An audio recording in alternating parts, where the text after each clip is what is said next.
बांगलादेशात पंतप्रधान पदासाठी नोबेल पुरस्कार विजेते अर्थतज्ञ मोहम्मद युनूस यांचं नाव चर्चेत. आंदोलक विद्यार्थ्यांचा युनूस यांना पाठिंबा. बांगलादेशमधल्या सत्तांतरानंतर विरोधी पक्षनेत्या बेगम खालिदा जिया यांची सुटका करण्याचे राष्ट्रपतींचे आदेश. अंतरिम सरकारमध्ये खालिदा यांची महत्त्वाची भूमिका असणार.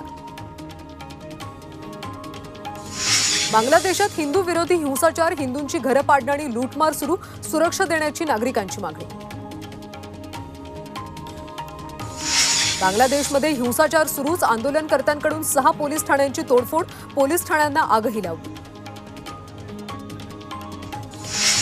बांगलादेशात रात्रीपासून पुन्हा भडकली हिंसा. ढाक्यातल्या गल्लीबोळात पोलिसांची गस्त.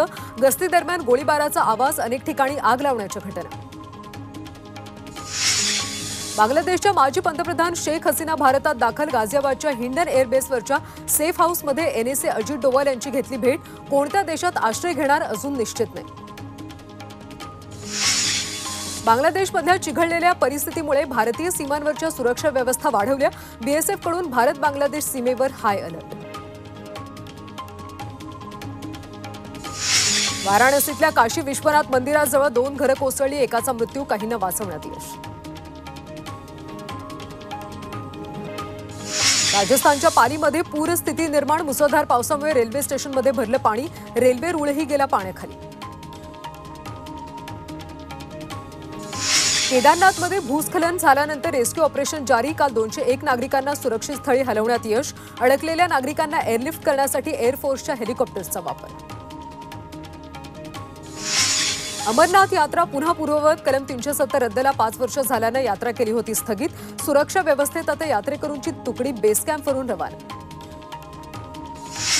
उडान शक्ती 2024 कार्यक्रमासाठी भारतीय हवाई दल मलेशियात दाखल. दोन्ही देशांमध्ये द्विपक्षीय हवाई सराव.